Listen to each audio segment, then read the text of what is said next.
So those of you who have been listening to me preach for a while now may at times go home and say, why does Wes always talk about love? Every sermon, it's different words, same point. Well, there's a reason for that. And Paul talks about it today in this reading from 1 Corinthians. This is perhaps the most well-known of Paul's writings. It's something that we've really latched onto. And Paul writes this fairly early in his ministry. And I want to just make a point before we start here that for Paul to talk about love, particularly early on in his ministry, is not a case of him simply laying out what comes easiest for him, right?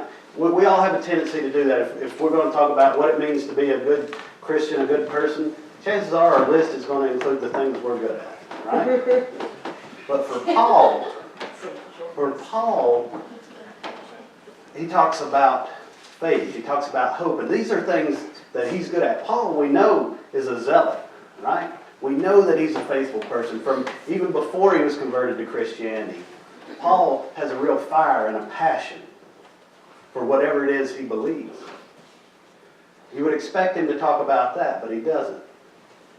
He talks about love and the preeminence of love and its importance. And Paul's not the first person to talk about this either. We see it throughout the New Testament.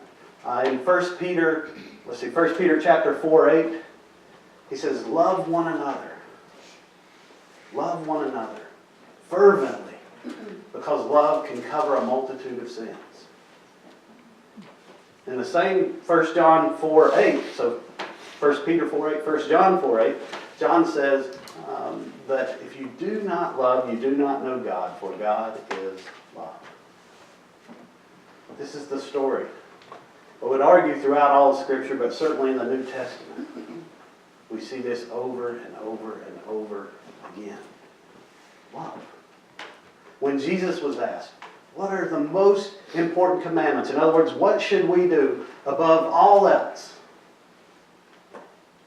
The whole playbook is open to him. He says, love the Lord your God with all your heart, soul, and mind. Love your neighbor as yourself. On these two hang all the law and the prophets.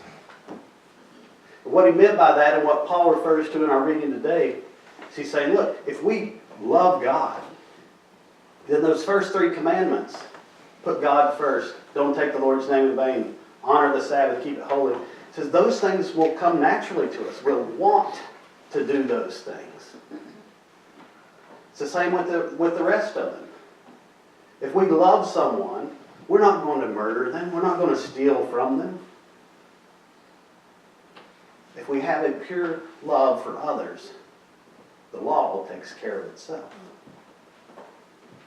And so when Paul begins today, he's laying out things that were important to people at that time. Particularly here at the beginning, we see religious people. He says, if I speak in the tongues of mortals and of angels, but do not have love, I'm a noisy gong and a clanging cymbal. Now, I think we all know what that means. There are people who have eloquent words, who are good speakers, who are engaging, but there's nothing behind it. It's empty. And it soon falls flat. Paul's saying if he's the greatest speaker in the world, but he doesn't have love, what's the point? What's the point? And he goes on to say, if I have all prophetic powers and understand all mysteries and knowledge, but if I have no faith, then they do me no good.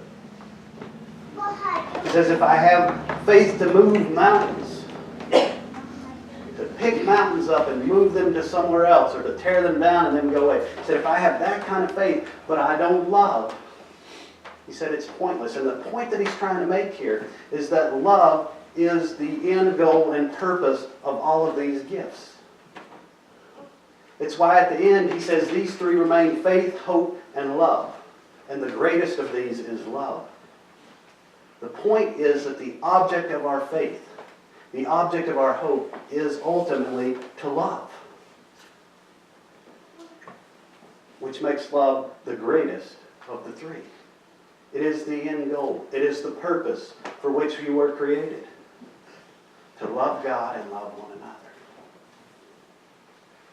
So how do we love? What is this love? Now, the love that he's talking about is not simply our human version of love, if you will.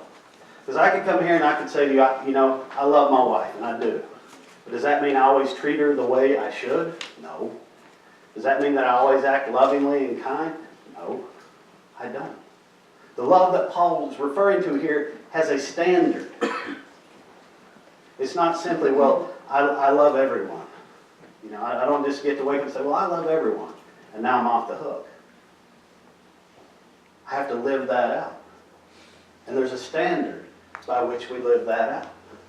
It's not simply enough to say, well, I love you, but I don't want good things for you, and I hope you're miserable, and I hope you get what you deserve. That's not really, that doesn't sound a whole lot like love. But we often do that. We often do that.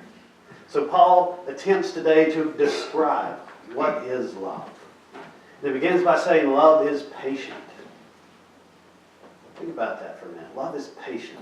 Love is not in a hurry to get its own way. Love is not in a hurry to get things done. Love can tolerate other people not fitting into our idea of how they should act all the time. Love is patient. Love is kind. Kindness. It's something that sometimes we overlook. It means love is kind. Love wants to do good things for others. Love wants to see others experience good things. There's a charitableness to love that is important. Love is not envious or boastful or arrogant or rude. In other words, love is humble. Love is humble. Love doesn't feel a need to lift ourselves up at the expense of others. Love's not interested in making someone else feel bad because of something that they've done.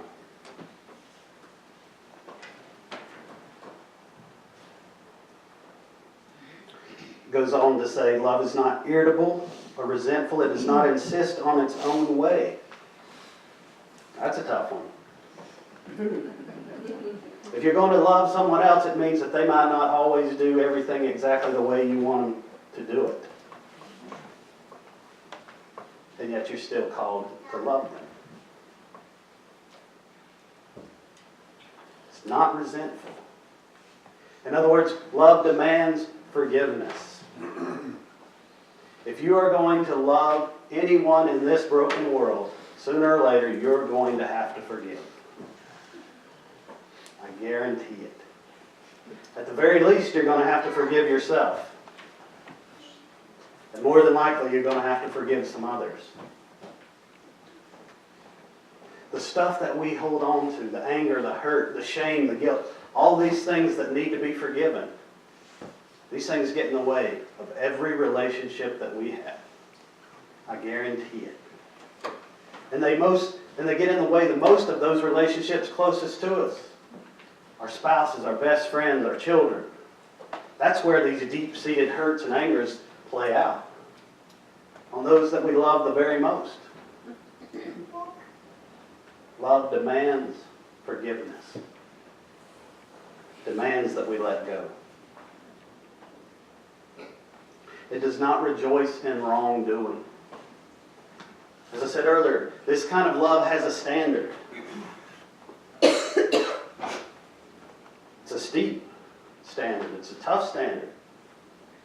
It has a moral compass to it.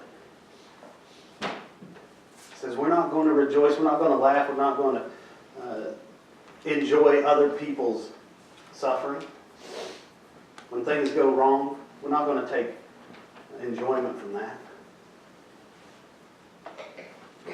It says it rejoices in the truth. It rejoices in the truth. Now, you all may have had similar experiences to this. I've had many times in my marriage where I've told Laura the truth. Right? Tell her the truth. What she's doing, how it affects me, so forth and so on. Why are you laughing? I'm not even done yet. I I guess you've been there. Sounds like. And that truth was not spoken in love, right? It was about what she was doing wrong. And as your last already tell, those conversations did not go well. Right? You all know how those go. You did this, well, you did that, and you know, it's just back and forth, and you end up feeling worse than when you started.